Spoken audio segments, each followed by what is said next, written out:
आज हम अपना नया चैप्टर पढ़ेंगे राष्ट्रीय एकता। इस पाठ का शीर्षक है राष्ट्रीय एकता।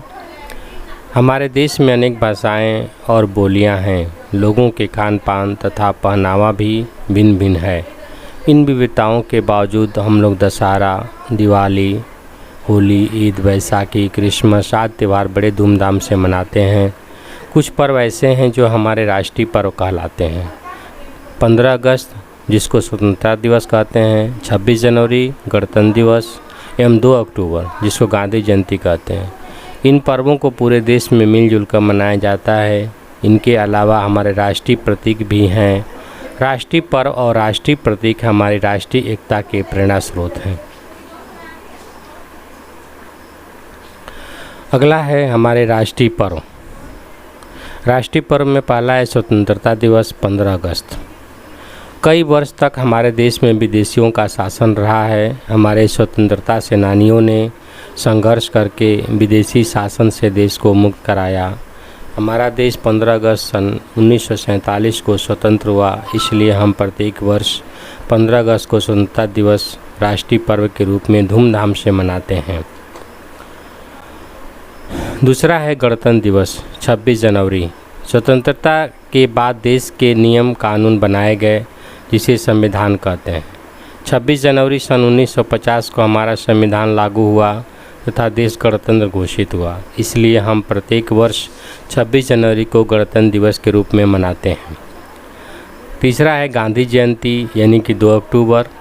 गांधी जी का पूरा नाम मोहनदास करमचंद गांधी है। इनका जन्म 2 अक्टूबर सन 1869 को गुजरात प्रांत के पोरबंदर में हुआ।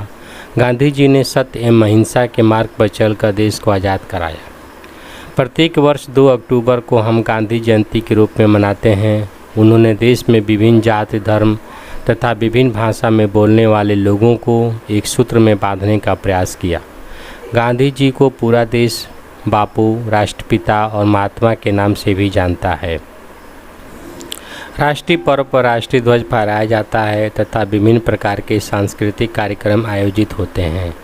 हमारे राष्ट्रीय प्रतीक। हमारे देश के कुछ राष्ट्रीय चिन्ह हैं, इन्हें हम राष्ट्रीय प्रतीक कहते हैं। हमारे राष्ट्र की एकता की पहचान इन राष्ट्रीय चिन्हों से भी होती है। आइए अपने राष्ट्रीय प्रतीकों को जानें। पहला है राष्ट्र ध्वज। हमारे राष्ट्र ध्वज में 3 रंग हैं। हम इसे तिरंगा भी कहते हैं। राष्ट्र ध्वज में सबसे ऊपर केसरिया रंग, बीच में सफ़ेद रंग, सबसे नीचे हरा रंग होता है।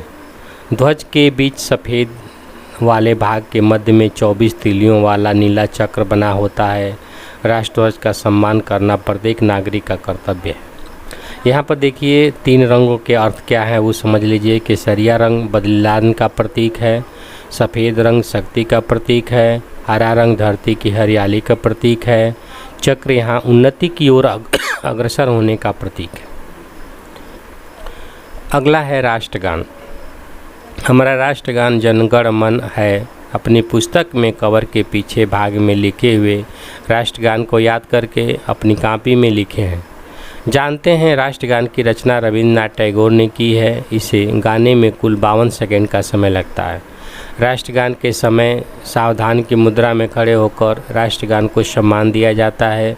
15 अगस्त और 26 जनवरी को झंडा फहराने के बाद जनगण मन गाया जाता है। तीसरा है राष्ट्रीय गीत। वंदे मातरम, सुजलाम सुफलाम मलयज शीतलाम, यह हमारा राष्ट्रीय गीत है। ध्यान रहे जनगण मन हमारा राष्ट्रगान है। ध्यान रहे जनगण मन हमारा राष्ट्रगान है तथा वंदे मातरम हमारा राष्ट्रीय गीत है। राष्ट्रीय गीत की रचना बंकिम चंद्र चटर्जी द्वारा की गई है। आइए राष्ट्रीय गीत को हम अपनी कॉपी में लिख कर याद करें। राष्ट्रीय गीत है यहाँ पर वंदे मातरम, सुजलाम सुफलाम मलयज शीतलाम, सस्य श्यामलाम मातरम, शुभ्रज्योत्सना पुलकितयामिनीं, फुल्लकुसुमित द्रुमदल शोभिनीं, सुहासिनीं सुमधुर भाषिणीं, सुखदाम वरदाम मातरम, वंदे मातरम। ये हमारा राष्ट्रीय गीत रहा। अगला देखिए राष्ट्रीय पशु बाघ है हमारा, ये फोटो भी है। राष्ट्रीय पुष्प है कमल और राष्ट्रीय पक्षी है मोर। राज्य चिन्ह। आप लोगों ने सिक्कों एवं रुपयों पर दिए गए इस चित्र को देखा होगा। यह हमारा राज्य चिन्ह है। इसे अशोक स्तंभ से लिया गया है। अपने अध्यापक से अशोक स्तंभ के बारे में और जानकारी प्राप्त कीजिए। देखिए, ये हमारा राष्ट्रीय एकता की पहचान है। यदि हम एक रहेंगे तो हमारी राष्ट्रीय एकता भी सुरक्षित रहेगी। राष्ट्र की एकता और सुरक्षा हमारे देश की बहुत बड़ी स्थल सीमा है जो लगभग 55,500 किलोमीटर लंबी है। इसी तरह समुद्री सीमा लगभग 7,500 किलोमीटर लंबी है। अपने राष्ट्र की सुरक्षा के लिए हमें ज़मीन, समुद्र और हवाई मार्ग से आने वाले किसी भी शत्रु का मुकाबला करने के लिए तैयार रहना पड़ता है। इसलिए हमारे देश में एक शक्तिशाली थल सेना, जल सेना और वायु सेना है। भारत का राष्ट्रपति हमारे तीनों सेनाओं, थल सेना, जल सेना और वायु सेना का सर्वोच्च सेनापति होता है। रक्षा संबंधी कार्यों के लिए रक्षा मंत्रालय है, जिसका मुखिया रक्षा मंत्री होता है। भारतीय थल सेना, वायु सेना और नौसेना के अलग अलग सेनाध्यक्ष होते हैं। ये युद्ध के समय आपस में तालमेल बनाकर अपने अपने अधीन सेना को आदेश देते हैं। तीनों सेनाओं का मुख्यालय देश की राजधानी नई दिल्ली में है। सेना के अतिरिक्त कुछ अर्धसैनिक बल भी हैं, जैसे सीमा सुरक्षा बल, भारत तिब्बत सीमा पुलिस, असम राइफल्स, तटरक्षक बल इत्यादि। ये देश की सीमाओं पर तैनात रहकर उसकी रक्षा करते हैं। देश के बाहरी शत्रुओं का सामना करने के लिए सेना सदैव सतर्क रहती है। देश के अंदर अशांति और असुरक्षा से निपटने के लिए पुलिस के साथ साथ केंद्रीय रिजर्व पुलिस बल तथा कुछ अन्य संगठन भी काम करते हैं। बाहरी आक्रमण या सशस्त्र विद्रोह के कारण यदि देश की सुरक्षा संकट में हो तो राष्ट्रपति आपातकाल की घोषणा कर सकते हैं। आपातकाल के दौरान राष्ट्र की सुरक्षा सर्वोपरि हो जाती है, अतः हमारे कुछ मूल अधिकार सीमित किए जा सकते हैं। शांति के समय सेना और अन्य अर्धसैनिक बल समाज की भलाई के कामों में मदद करते हैं। किसी आपदा के समय बहुत सहायता करते हैं।